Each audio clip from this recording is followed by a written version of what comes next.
सर्पिनी नभन जातले पाएको सर्पिनी यस्तो होला भन्ने थिएन मनमा माइती बिरान भए चितिलाको दान हामीलाई पनि वैकुण्ठमा लैजाऊ भगवान। अहिले गरी जाने विचार त नगर्नुस् है। विवाहको रमझममा सबैजना व्यस्त थिए। अचानक हाम्रो क्यामेरा एउटा बिरह पोख्दै गरेकी वृद्ध आमातिर दिशा निर्देश गर्न पुग्यो। कहिले डोलीमा कहिले शङ्ख बजाउँदै लान्छन् खोलीमा उडी जाने पुतलीले चट्टै शैलमा काटो तिम्रो हाम्रो माया प्रीति बादलुले फाटो हजुर बादलुले फाटो। एकादशी तुलसी तिलाको दान एकादशी तुलसी तिलाको दान हामीलाई पनि वैकुण्ठमा लैजाऊ भगवान लैजाऊ भगवान। नमस्कार, यो जीवन गाथा युट्युब च्यानल हो। दर्शक मित्र, आज हामी 72 वर्षकी एक वृद्ध महिलाको प्रस्तुतिलाई तपाईहरूमाझ पस्केका छौँ। उहाँ हुनुहुन्छ रामेछाप गोकुल गङ्गा 3 सल्लेकी सल्ले कान्छी।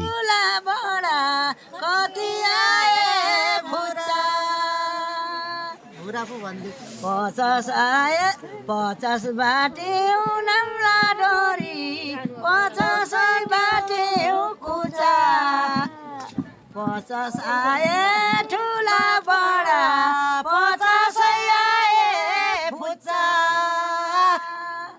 नमस्कार, मेरो सल्ले हो घर नामै त सल्ले कान्छी दोलखा चियामा म 10 सालको 70 71 लाएँ अहिले 72 लाएँ अस्ति पुसबाट।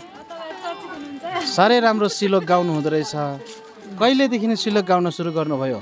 उहिलेदेखि हो, जहाँ जहाँ बेमा जान्थेँ त्यहीँ टिपिहाल्थेँ। यसो सिलोक भन्थे क्या, दोहोरो भन्थे, माइतीले तेरो कालानी भन्थे, घर तेरो कालानी भन्थे, अनि मैले टिप्दै राखेको। विवाहमा श्लोक गाउन माहिर छिन् सल्ले कान्छी। अझै पनि रत्तेउली भट्टाउन साह्रै रहर गर्छिन् उनी।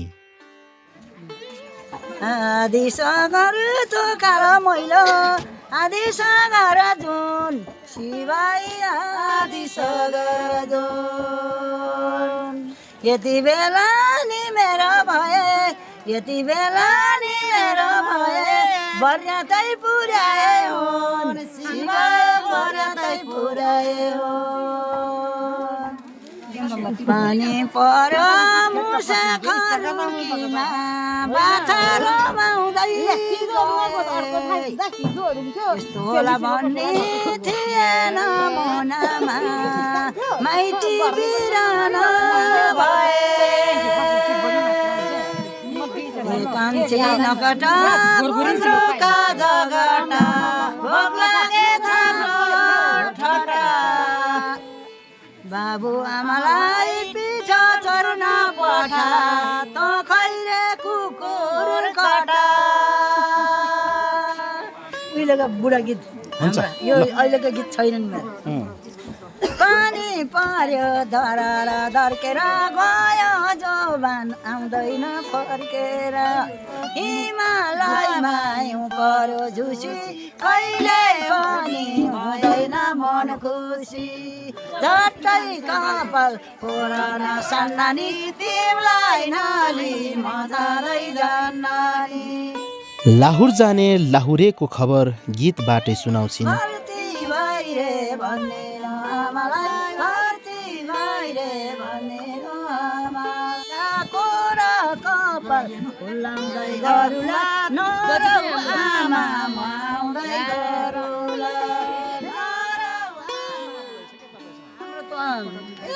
रातभरि पुग्ने छन् यी गीतमा। त्यस्तो गीत गाउन जाने अब त रुनी रुनी पारिन्छ। पछि यसो जाने जाने पुतलीले चट्टै शैलमा काटो तिम्रो हाम्रो माया प्रीति बादलुले फाटो हजुर बादलुले फाटो। व्रत लिनु एकादशी तीर्थ जानु काशी माला लाउनु काशी काशी हिँड्नु हाँसी हाँसी हिँड्नु हाँसी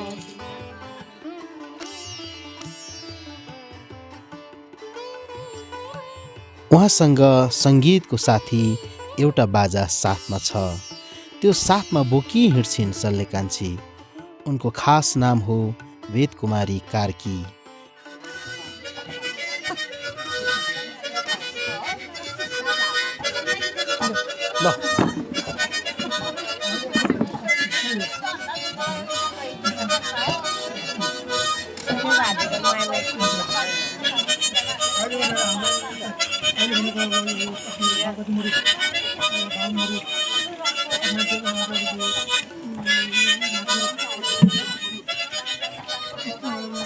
बाइस वर्ष बाकसमा थुनिएको यो बाजाको नाम बस्सै बाजा हो।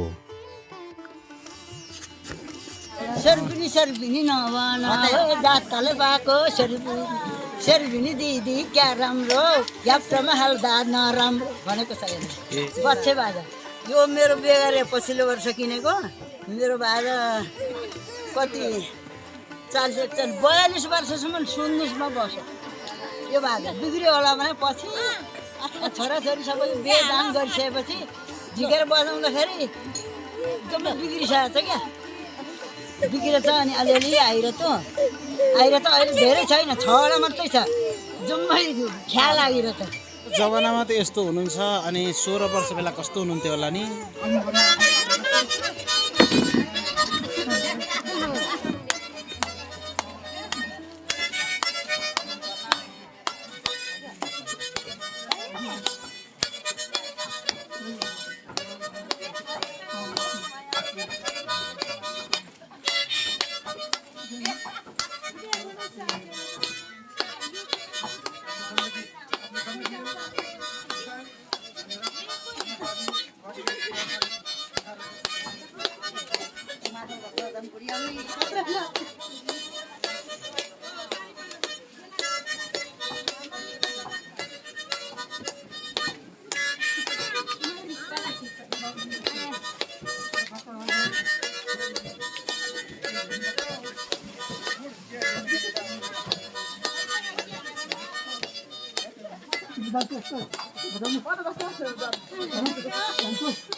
हवस् त भिडियो कस्तो लाग्यो? आजको सन्दर्भ यही नै सकिन्छ। च्यानललाई सब्स्क्राइब र भिडियोलाई सेयर गरी सहयोग गरिदिनुहोला। धन्यवाद।